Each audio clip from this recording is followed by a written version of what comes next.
संदेश को सुनते हैं। आज सुभाष चंद्र जी हमारे बीच में नहीं है उपस्थित। वो सुबह को भोर को यात्रा में है, जर्नी में है और आज प्रचार प्रसार मैं खुद करने वाला हूं। परमेश्वर के जीवित कलाम को खोलकर पवित्र बाइबिल ओपन करके मत्ती सुसमाचार 13 अध्याय और वचन 24 से 28 तक पढ़े जाएंगे। मत्ती सुसमाचार 13 अध्याय। यीशु ने उन्हें एक और दृष्टांत दिया। स्वर्ग का राज उस मनुष्य के समान है जिसने अपने खेत में अच्छा बीज बोया, पर जब लोग सो रहे थे तो उसका शत्रु आकर के गेहूं के बीज, जंगली बीज बो करके चला गया। जब अंकुर निकले और बालें लगी तो जंगली दाने के पौधे भी दिखाई दिए। इस पर गृहस्थ के दासों ने आकर के उससे कहा, हे स्वामी, क्या तूने अपने खेत में अच्छा बीज न बोया था? फिर जंगली दाने के पौधे उसमें कहां से आ गए? उसने उनसे कहा, यह किसी शत्रु का काम है। दासों ने उससे कहा, क्या तेरी इच्छा है कि हम जाकर के उसको बटोर ले? आमीन। आमीन आमीन। धन्यवाद हो पास्टर विश्वनाथ प्रसाद जी का। बहुत सरल रीति से समझाया।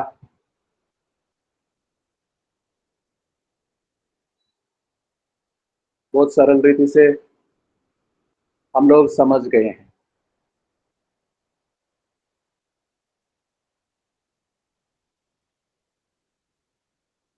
परमेश्वर बीज बोने वाले हैं और संसार भर में बीज बोते हैं, सुसमाचार बोते हैं, अच्छे बीज बोते हैं।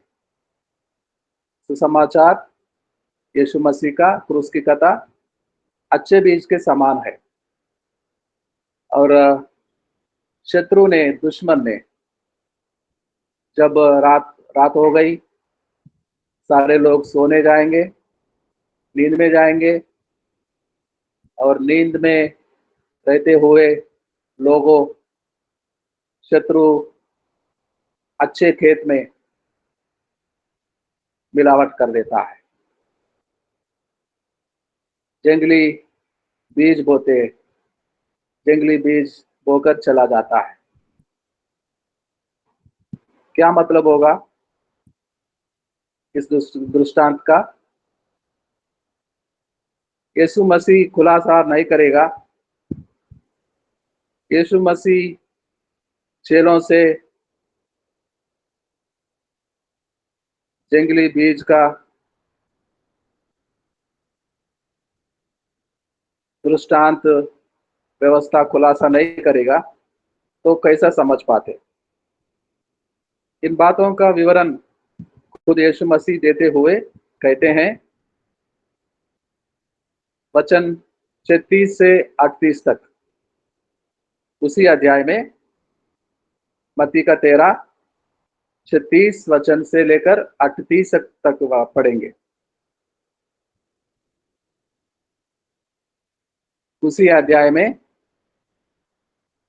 मत्ती सुसमाचार में 13 और 36 से लेकर 38 तक पढ़ेंगे। तब वह भीड़ को छोड़ करके घर में आया और उसके चेलों ने उसके पास आकर के कहा, खेत के जंगली दाने का दृष्टांत हमें समझा दे। उसने उससे उत्तर दिया, अच्छे बीज का बोने वाला मनुष्य का पुत्र है, खेत संसार है, अच्छा बीज राज्य की संतान और जंगली बीज दुष्ट की संतान है। जिस शत्रु ने उसको बोया वह शैतान है, कटनी जगत का अंत है और काटने वाला स्वर्गदूत है।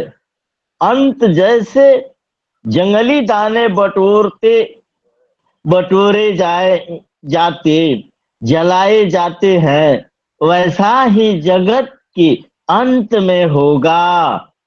आमीन। आमीन आमीन। यीशु मसीह ने उत्तम गुरु नहीं खुलासा करेंगे तो, चेलों से विवरण नहीं देते हैं तो आज तक हम समझ नहीं पाते दृष्टांत का उद्देश्य क्या है। खुलासा खुद यीशु मसीह देते हैं और समझाते हैं। संसार खेत है। खेत में पत्थर, कांटों के पौधे बहुत से उगने लगते हैं और किसान अच्छे खेत को तैयार करता है, अच्छा बनाता है। बीज बोने से पहले राज्य के संतान, इस राज्य के बीज बोया जाने वाला है, उस राज्य के तैयार करते हैं संसार वालों को। जो भी तकलीफ, कठिन परिस्थितियां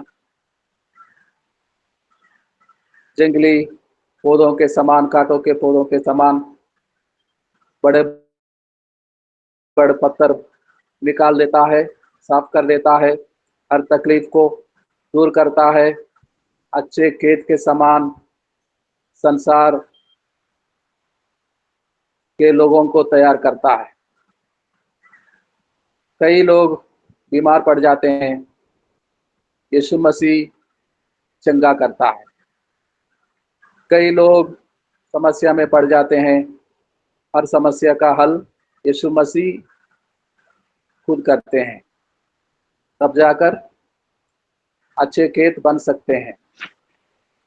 अच्छे बीज बोने के लिए अच्छे बीज, राज्य के संतान और दुष्ट शत्रु, सारे लोग, दुनिया सोती रही और दुष्ट के काम आरंभ करता है, गड़बड़ी कर देता है, मिलावट कर देता है, जंगली बीज बोता और चला जाता है, छुपता है। उसको नींद नहीं लगता, दुश्मन को कभी नींद नहीं लगता, वो सोता नहीं, मिलावट कर देता है, गड़बड़ी कर देता है, जंगली बीज बोकर चला जाता है और चुपके से देखता रहता है। अच्छे खेत को मिलावट के द्वारा गड़बड़ कर देता है और अच्छे बीज के समान जंगली बीज वाले निकलने लगता है और परमेश्वर के दास समझते हैं। परमेश्वर के दास को समझना चाहिए। अच्छे बीज विश्वनाथ प्रसाद जी, आप हो जाए। विश्वनाथ प्रसाद जी म्यूट में हो जाइए। परमेश्वर के दास को समझना चाहिए। परमेश्वर के दास बुद्धिमान होते हैं। परमेश्वर के दास को समझना चाहिए क्या हो रहा है। दिन ब दिन जहां कलेसिया चलाते हैं, कई जंगली बीज निकल आए। जंगली बीज हर कोई सेवकाई में रहते हैं, गड़बड़ी मिलावट करने वाला, दुश्मन के संतान। दुश्मन के संतान हर सेवकाई में पाए जाते हैं। हम कैसा समझे ये लोग दुश्मन के संतान बन गए हैं, लेकिन समझने का बहुत ही जरूरी है होता है परमेश्वर के दास को, बीज बोने वाले, सुसमाचार को, क्रूस की कथा को लेकर बीज बोने निकलने वाले हर परमेश्वर के दास को ये समझने जरूरी होता है। जंगली जानवर कौन है, जंगली बीज कौन है, और परमेश्वर के राज्य के संतान कौन है, ये समझना, ये बुद्धि रखना बहुत ही जरूरी होता है। इन दिनों में समझा जाता है यीशु मसीह निकलने का समय, प्रकट होने का समय बहुत करीब है, अंत्यकाल में है। इन दिनों बहुत ही जरूरी होता है ये समझना, परमेश्वर के दास जो बीज बोते हैं, निरंतर प्रयास करते हैं, ये समझना बहुत ही जरूरी होता है कि जंगली बीज कौन सा है, दुष्ट के संतान, दुश्मन के संतान कौन लोग हैं, और परमेश्वर के राज्य के संतान कौन है। कैसे समझे, कैसे समझे? किसी परमेश्वर के दास ने बता रहे हैं, यूहन्ना पहला पत्री 4 अध्याय 1 वचन को पढ़ेंगे, 1 या 2, ये 1 और 2 को पढ़ेंगे। यूहन्ना पत्री पहला, यूहन्ना का पहला पत्री अध्याय 4 1 और 2 वचनों को पढ़ेंगे। हे प्रियो, हर एक आत्मा की प्रीति न करो, वरन आत्माओं को परखो कि वे परमेश्वर की ओर से हैं कि नहीं, क्योंकि बहुत से झूठे भविष्यवक्ता जगत में निकल खड़े हुए हैं। परमेश्वर का आत्मा तुम इस रीति से पहचान सकते हो, जो आत्मा मान लेती है कि यीशु मसीह शरीर में होकर के आया है, वह परमेश्वर की ओर से है। आमीन, आमीन, आमीन। परमेश्वर के दास बुद्धिमान होते हैं, ये बाखूबी से जानने की जरूरी होते हैं। प्रियो, हर एक आत्मा की प्रतीत ना करे, भरोसा ना करे, वरना आत्माओं को परखो कि वो परमेश्वर की ओर से हैं कि नहीं। परमेश्वर की ओर से आत्मा जहां होता है, शांतिपूर्वक वातावरण होता है, कलेसिया कुशल मंगल होता है, कलेसिया हरियाली हरियाली से फलने लगता है। और दुश्मन की आत्मा प्रवेश कर दिया तो गड़बड़ी, हलचल, शैतान के हरकत दिखाई देना शुरू होता है। क्योंकि बहुत से झूठे भविष्यवक्ता जगत में निकल खड़े हुए हैं। कब की बात है? 2000 साल पहले की बात है। जब यूहन्ना साहब ये पत्री लिखते थे, 2000 साल, करीब करीब 1900 साल, 1900 साल होने को है। तब से लेकर यूहन्ना साहब बताते हैं, बहुत से झूठे भविष्यवक्ता जगत में निकल खड़े हुए हैं। आज अंतिम समय है, अंतिम घड़ी है। यूहन्ना साहब के जमाने से झूठे भविष्यवक्ता बहुत से लोग निकल खड़े हुए हैं।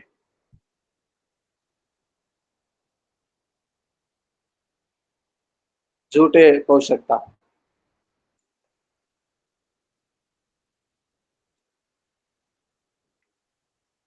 हम हर एक आत्मा को परखने की जरूरी है। हर एक आत्मा को प्रतीत नहीं करेंगे, भरोसा नहीं करेंगे हम। परमेश्वर के आत्मा कौन सा है? परमेश्वर के आत्मा समाधान पूर्वक होता है। परमेश्वर के आत्मा फलदायी होता है। परमेश्वर के आत्मा जहां होता है, समझ सकते हैं, वहां वातावरण आत्मपूर्ण होता है। लेकिन दुश्मन के आत्मा, शत्रु के आत्मा, शत्रु के आत्मा जहां होता है परेशानी, गड़बड़, दिक्कत होता है। इसलिए क्योंकि बहुत से झूठे भविष्यवक्ता जगत में निकल खड़े हुए हैं, हे प्रियो, हर एक आत्मा की प्रतीत ना करें। आत्माओं को परखने की जरूरी होता है, परमेश्वर की ओर से है कि नहीं। इसका मतलब हर एक आत्मा को भरोसा नहीं करे।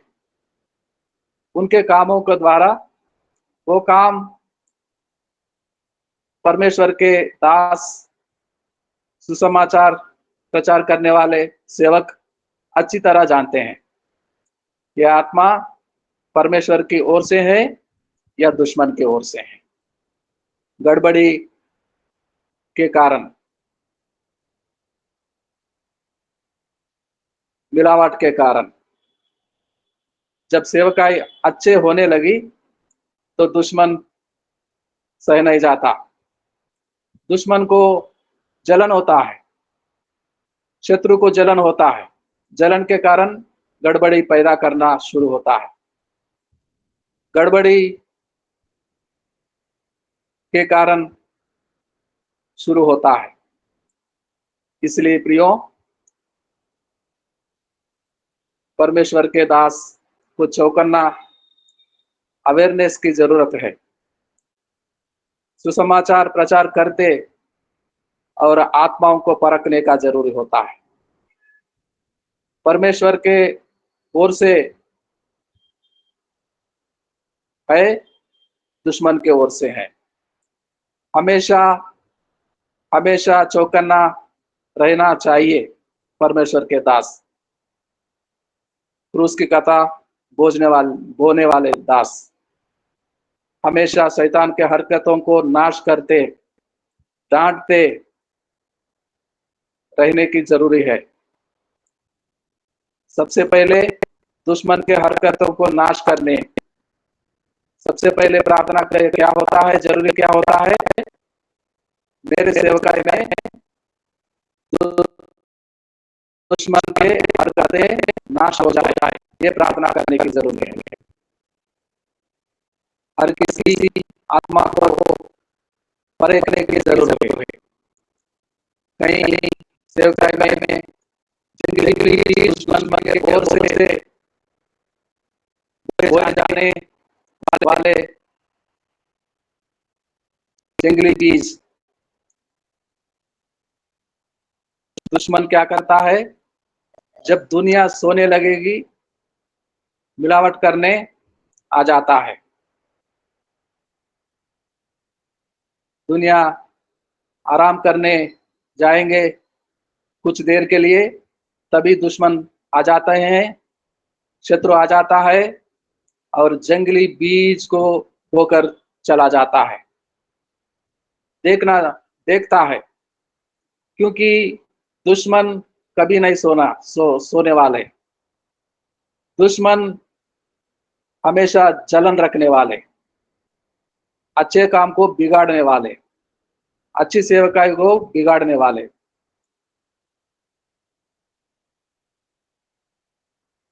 एक और वचन को पढ़ते हैं, ये लोग क्या करते हैं, झूठे भविष्यवक्ता, दुश्मन के संतान, अच्छे खेत को बिगाड़ने वाले क्या करते हैं। लूका सुसमाचार 20 का 47 वचन पढ़ेंगे। लूका सुसमाचार अध्याय 20 और 47। मेरे दाहिने बैठ, जब तक कि मैं तेरे बैरियों को तेरे पांवों के तले न कर दूं। कहाँ पढ़ रहे हैं? लूका सुसमाचार अध्याय 20 का 47। 43 ही पढ़े सर, 43, 43। 47, 47। वे विधवाओं के घर खा जाते हैं और दिखाने के लिए बड़ी देर तक प्रार्थना करते रहते हैं, ये बहुत ही दंड पाएंगे। आमीन।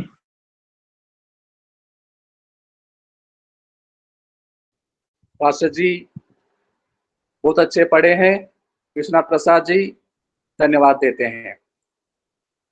और ये लोग बार बार विधवाओं को घर में जाते हैं। जवान विधवा जहां होती है, बार बार उनके घर में जाते हैं, उनके घर को खा जाते हैं और लंबी लंबी प्रार्थना करते हैं। सुबह घुसते हैं किसी विधवा के घर, जवान विधवा के घर, शाम तक, रात होने तक, देर रात होने तक प्रार्थना चलाते हैं, निकलते नहीं है, खा जाते हैं। सुनने में आता है, कई गवाही है मेरे पास, मेरे जानकारी में है,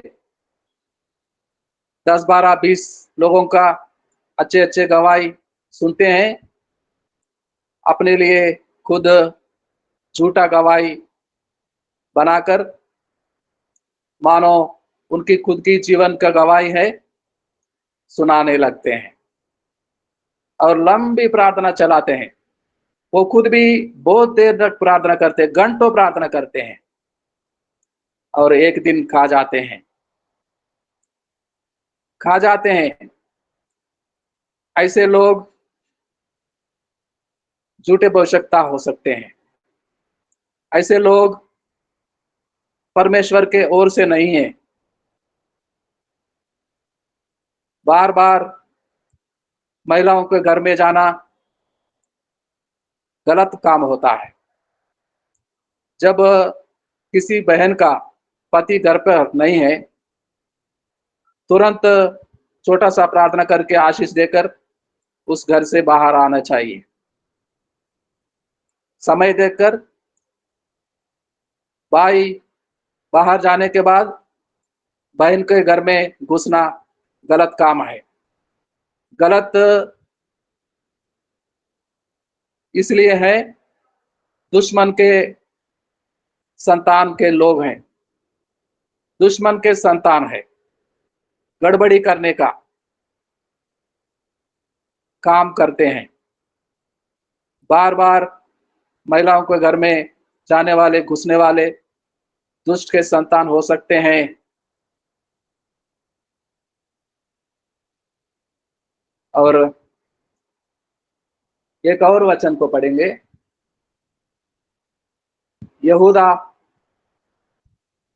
पत्री 1 अध्याय का होता है। यहूदा प्रकाशित वाक्य से पहले 1 ही अध्याय होता है, उसका 12वां वचन को पढ़ेंगे।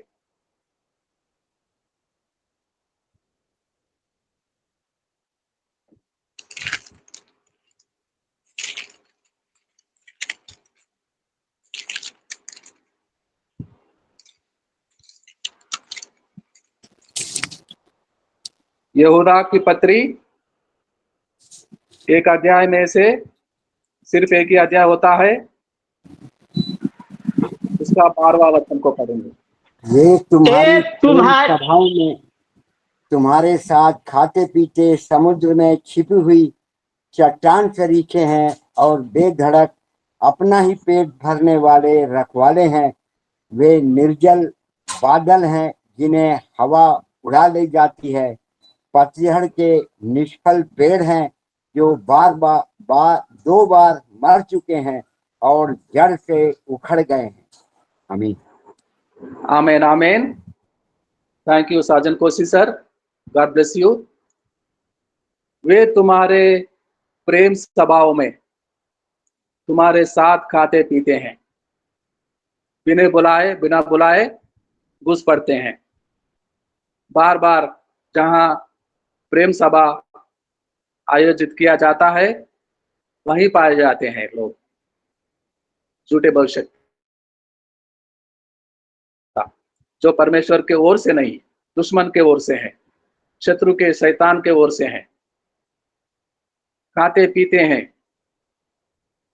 और समुद्र में छिपे हुए चट्टान सरीख है। सारा समुद्र पानी से भरा हुआ होता है। बड़े बड़े चट्टान भी पाए जाते हैं, पानी के अंदर डूबा जाता है, छिपा रहता है। नाव को चलाने वाले चौकन्ने होते हैं, कई चट्टान को टकराते हुए कहीं जाने जा सकते हैं, फट सकते हैं। नाव अपने आप को बचाने की जरूरी है। वो बेधड़क ही पेट भरने वाला रखवाले हैं। शर्म नहीं आती ऐसे लोगों को, शर्म नहीं आती। शर्माना क्या, और बेधड़क अपना ही पेट भरने वाले रखवाले हैं। वो निर्जल बादल पानी से भरा, आसमान में कई बादल दिखाई देते हैं। काला बादल पानी के समेत होते हैं। बादलों से पानी बरसता है और वो कुछ लोग होते हैं झूठे भविष्यवक्ता, निर्जल बादल होते हैं, कभी बरसेंगे नहीं।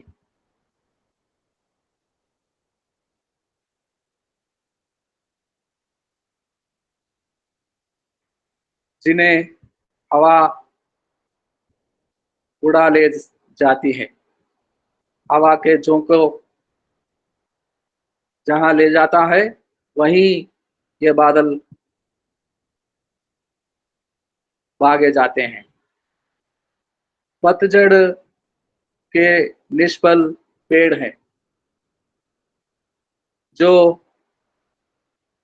खरा फल होता है, फल ही नहीं होता। झूठ बोलना आदत होता है इनका, पेट भरना आदत होता है। वो हमेशा झूठ बोलते हैं, झूठ मूठ के गवाही सुनाते हैं और लंबी समय तक प्रार्थना करते हैं। ऐसे लोग निष्फल पेड़ होते हैं,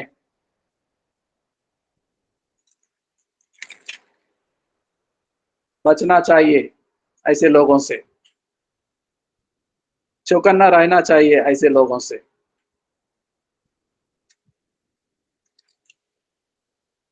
दूसरा कोरिन्थी पत्री 11 का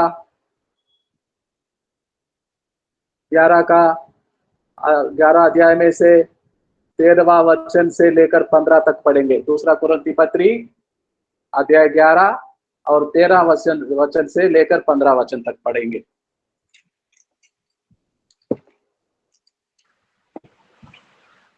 क्योंकि ऐसे लोग झूठे प्रेरित और छल के काम करने वाले और मसीह के प्रेरितों का रूप धरने वाले हैं। यह कुछ अचंभे की बात नहीं, क्योंकि शैतान आप भी ज्योति में स्वर्गदूत का रूप धारण करता है। इसलिए यदि उनके सेवक भी धर्मों के सेवकों का सा रूप धरे तो कोई बड़ी बात नहीं, परंतु उनका अंत उनके कर्मों के अनुसार होगा। आमीन। आमीन आमीन। पास्टर जी को बहुत बहुत धन्यवाद, विश्वनाथ प्रसाद जी को। क्योंकि ऐसे लोग झूठे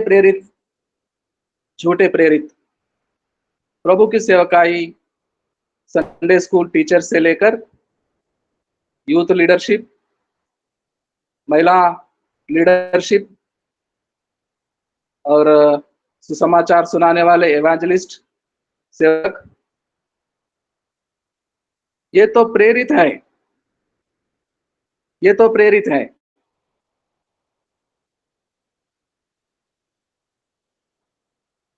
कई जगह गांव-गांव में फिरते हैं, झूठे मोटे कलीसिया बनाते हैं, झूठे प्रेरित होते हैं। प्रेरित कौन होता है? सबसे उत्तम पदधारी होता है प्रेरित। संडे स्कूल की teacher, youth leadership, worship leaders, सुसमाचार के सेवक आवश्यकता उनसे बढ़कर कई गुना प्रेरित होते हैं। अपने अपने बड़े चमत्कार के चिन्ह दिखाते हैं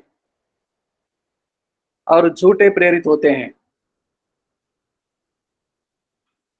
क्योंकि ऐसे लोग झूठे प्रेरित और छल से काम करने वाले, कई चमत्कार काम करने वाले और मसीह के प्रेरितों का रूप धारण धरने वाले, मानो यीशु मसीह खुद भेजा है इनको, कई चमत्कार के साथ काम करने वाले।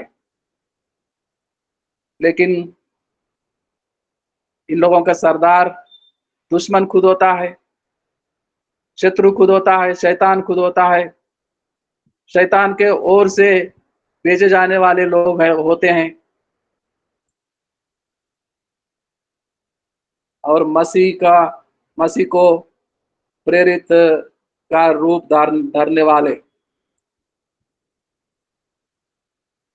ये कुछ अचंभे की बात नहीं, क्योंकि शैतान खुद ही आप ही ज्योतिर्मय स्वर्गदूत का रूप धारण करता है। इसलिए यदि उसके सेवक भी धर्म के सेवकों का सा रूप धरें तो कोई बड़ी बात नहीं है। उनके सरदार वैसा ही है, पहले से झूठे, वो भी ऐसे होते हैं, झूठ मूठ के यीशु मसीह के द्वारा प्रेरित भेजे गए प्रेरितों का रूप धरने वाले। इसलिए यूहन्ना साहब लिखते हैं, हर एक का आत्मा को प्रतीत न करे मेरे भाइयों, मेरे प्रियो, पर के कहीं शैतान से भेजे गई तो नहीं है। मेरी सेवकाई में अचानक ये परिस्थिति कैसा आन खड़ा है।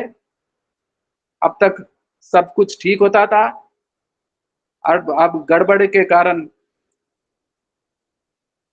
समस्या खड़ी हो गई है, बड़ी तकलीफ होती है। परमेश्वर के दास के सेवकाई में अब तक सारा कुछ कुशल मंगल चल रहा था, अचानक सा गड़बड़ी आकर अपने काम करता है।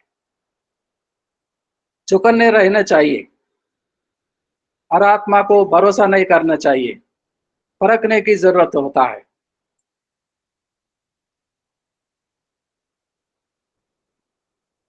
और एक वचन को पढ़ते हैं, फिलिपियों की पत्री अध्याय 3 का, फिलिपियों की पत्री अध्याय 3 का दूसरा वचन को पढ़ते हैं।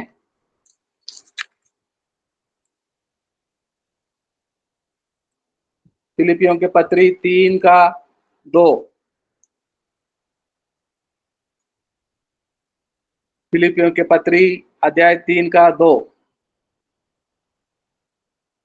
कोई भाई या बहन पढ़कर मेरी सहायता मदद करेंगे?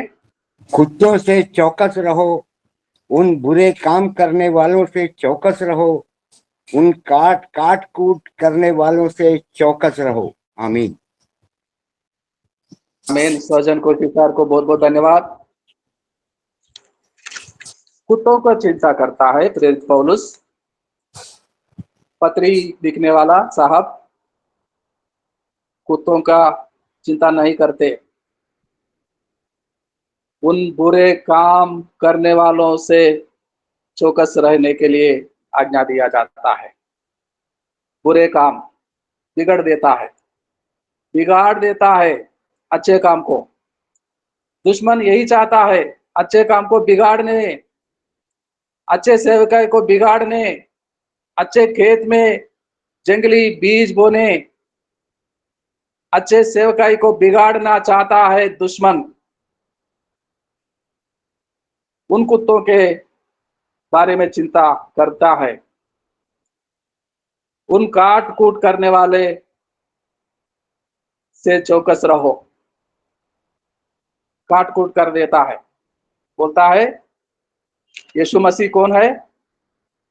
बोलते हैं यीशु मसीह कौन है, नहीं जानते यीशु मसीह कौन है।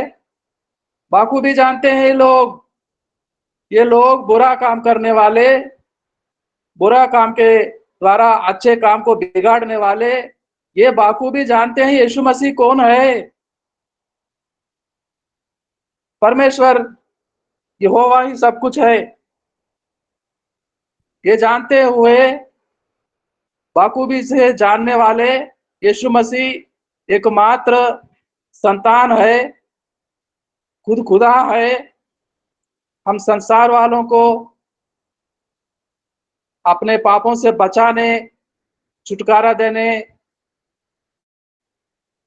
अपने पापों से मारे जाने वाले उद्धार को पाए हैं, इसलिए यीशु मसीह का उत्पन्न हुआ है। ये जानते, बहुत अच्छी तरह से जानते हैं। और परमेश्वर यहोवा सब कुछ है, पिता ही सब कुछ है।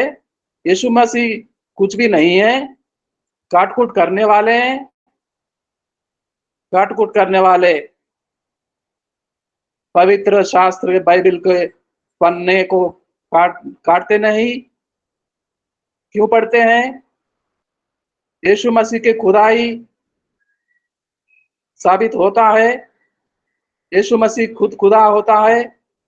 ये बात का स्पष्ट रीति से समझते हुए भी काटकूट करने वाले निकल पड़ते हैं। बना बनाए काम को बिगाड़ने वाले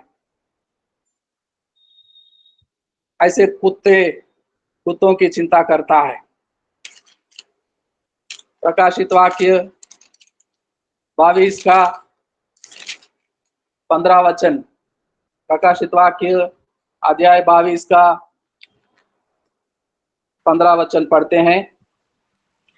पर कुत्ते और टोने हैं और बेभिचारी और हत्यारे और मूर्ति पूजक और हर एक झूठ का चाहने वाला गढ़ने वाला बाहर रहेगा।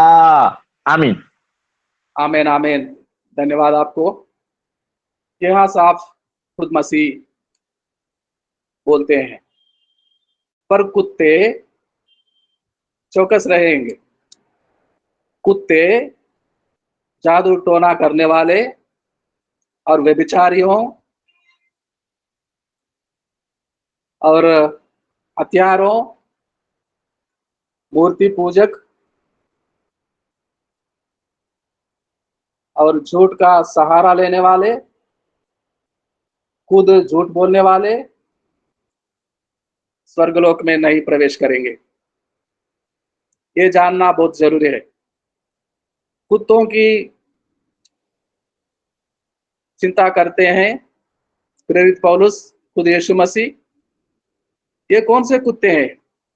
बुरे काम को बिगाड़ने वाले कुत्ते हैं।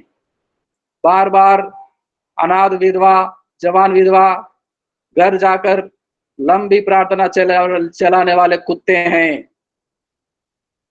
एक समय, दुर्बल समय होता है, अनाथ विधवा का घर को खा जाते हैं, खुद मालिक बनकर बैठ जाता है। ऐसे बुरे काम, ऐसे कुत्तों के काम, ऐसे कुत्तों स्वर्गलोक में प्रवेश नहीं करेंगे। ऐसे कुत्तों, जादू टोने वाले, टोना करने वाले, काट कूट कर मसीह से, उद्धारकर्ता से भरोसा नहीं रखने वाले,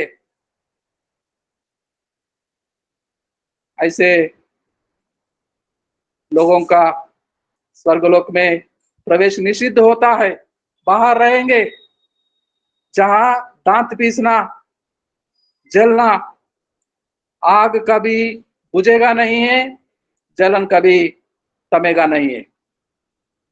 इसी जगह में ये कुत्ते व्यभिचारियों के समेत, जादू टोना करने वालों के समेत जले जाते हैं।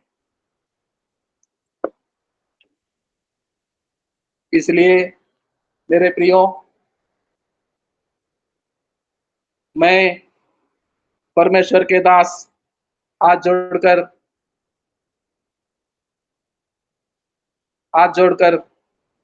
बोलता हूं, चौकस रहे, चौकस रहे इन कुत्तों से, चौकस रहे बुरा काम करने वाले, अच्छे काम को बिगाड़ने वाले से चौकस रहे, चौकन्ना रहे हमेशा।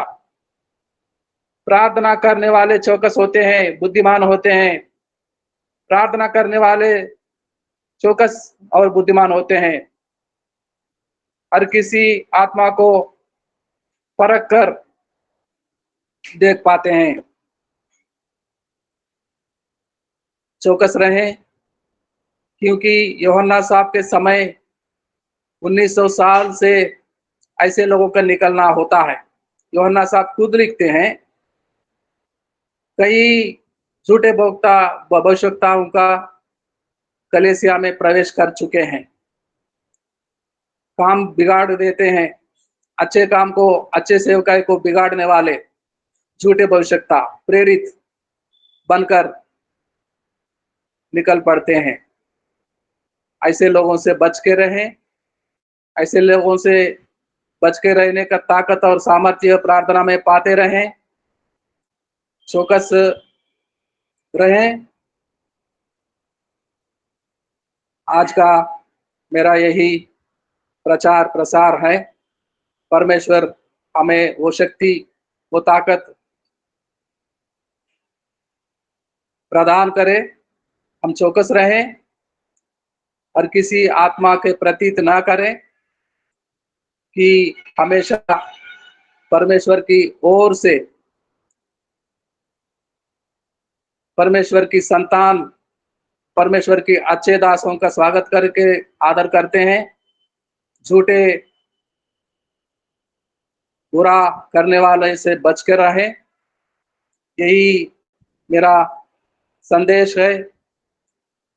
और इन बातों से परमेश्वर हम सबको आशीष करे।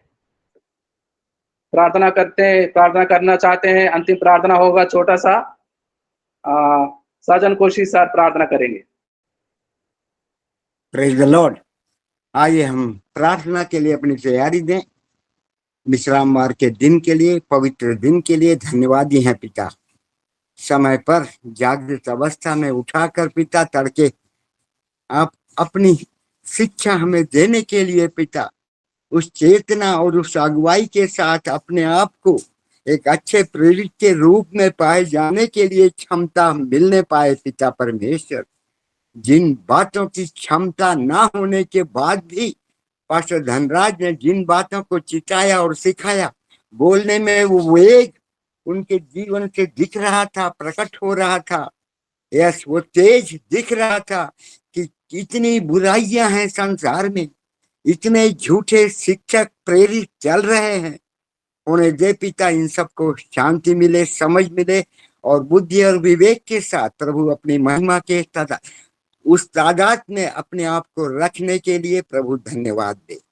और उस तारक का परिचायक बनने के लिए जो मसीह हमें देने के लिए उतावली करता होने दे पिता। उन आशीषों को पाने के लिए हम तत्पर और सिद्ध पाए जाएं और बन सकें पिता परमेश्वर। यस लॉर्ड, सच में वो जो शिक्षा थी, वो जो समझ थी, जो वो कहना चाहते थे पिता परमेश्वर, कानों को स्पंदित रूप से पिता परमेश्वर हमारे हृदयों में डाला पिता। बोधित अवस्था को पिता हम चाहते प्रभु। अच्छे दासों को पिता निरंतर प्रेरणा के साथ उजागर कीजिए पिता परमेश्वर। वो चेतना दीजिए, उस समझ का हम परिचायक रख पाए, चल पाए पिता, कि आपको भाते हुए हम बन पाए पिता। और नम्रता और दीनता का जीवन, क्षमाशीलता का जीवन पिता परमेश्वर, जो कि एक प्रेरित या एक पास्टर को, एक सेवक को होना निरंतर है पिता परमेश्वर। होने से पिता एक एक उसकी पात्रता के अनुभव में बना रहने पाए पिता परमेश्वर। वो सजगता, वो हृदयता, वो मानवीय स्थिति, वो क्षमाशीलता, वो दया और करुणा का जीवन पिता हम सब में बढ़ चढ़ कर रह पाने के लिए हम उपवास और प्रार्थनाओं में निरंतर रख पाए पिता परमेश्वर। दिए हुए अनुभव के लिए धन्यवाद पिता, दिए हुए आशीषों के लिए धन्यवाद पिता परमेश्वर।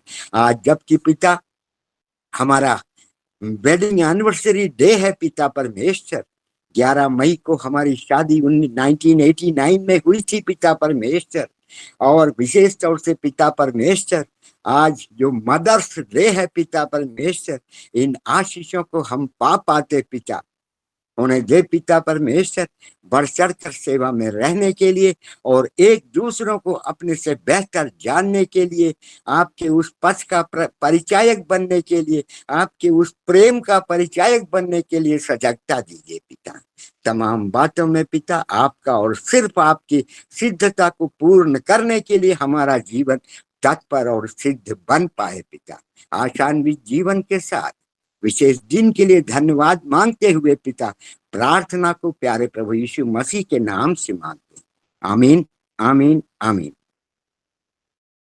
आमेन, आमेन। हैप्पी वेडिंग एनिवर्सरी कोशिश सर, आपको थैंक बहन यू, के। Thank you, thank you. और आज विशेष दिन है, happy mother's day. Happy mother's day. सारे मदर्स को हैप्पी और blessed mother's day. Mother's day को शुभकामनाएं। साजन कोशिश सर, जब आपको विवाह हो रही थी, इस बात को जानकारी है आप आज के दिन मदर्स डे सेलिब्रेट होगा? नहीं था, नहीं था। आप जानते नहीं थे। आज नहीं। 2025 में बहुत विशेष रूप से मदर्स डे हैप्पी के साथ मनाया जाता है। और आज के दिन आपका वेडिंग एनिवर्सरी है, बधाई दे। हर कोई, हर एक भाई बहन बधाई दे सकते हैं साजन कोशी सर को और रेचल कोशी साहब को, बहन को। हैप्पी मदर्स थैंक यू बधाई हो भैया जी। धन्यवाद कोशी धन्यवाद साहब हमारी सिस्टर को भी बधाई हो। धन्यवाद धन्यवाद। Happy birthday to you. बहुत बहुत बधाई हो सर जी, बहुत बहुत बधाई हो आपको। बधाई के साथ प्रभु को धन्यवाद दीजिए। आज का वचन कितना एनिवर्सरी। सुंदर वचन था, उसको महिमा मिले। ठीक है, सभी लोग म्यूट में हो जाएंगे, सारे लोग म्यूट में हो जाएंगे, सारे भाई बहन। हैप्पी मैरिज एनिवर्सरी साजन कोशी सर जी को बहुत बहुत धन्यवाद दोनों धन्यवाद मदन जी। को लंबी आयु भगवान दे। 5 पूरे हुए हैं आपके वेडिंग एनिवर्सरी को। साजन और को पास्टर, और एक बात, आज वो सीज फायर हो गया इंडिया पाकिस्तान युद्ध का। इंडिया पाकिस्तान के बीच में अब युद्ध नहीं हो रहा है, सीज फायर का घोषणा किया गया है कल ही दोपहर में। इस बात का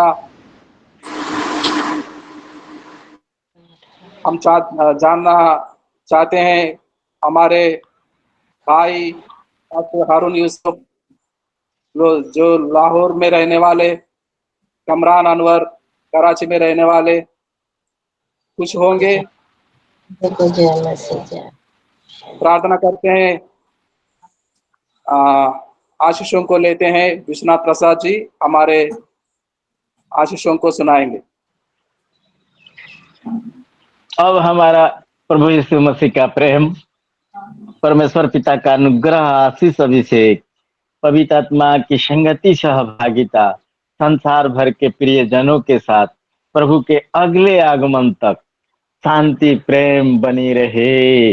आमीन आमीन आमीन आमीन। हम कोशी भैया को, एयरटेल सिस्टर जी को भी बहुत बहुत मुबारकबाद देते हैं अपने मंडली के तरफ से। आमीन आमीन बहुत आमीन। बहुत प्रगति में है, बहुत अच्छी स्थिति में है।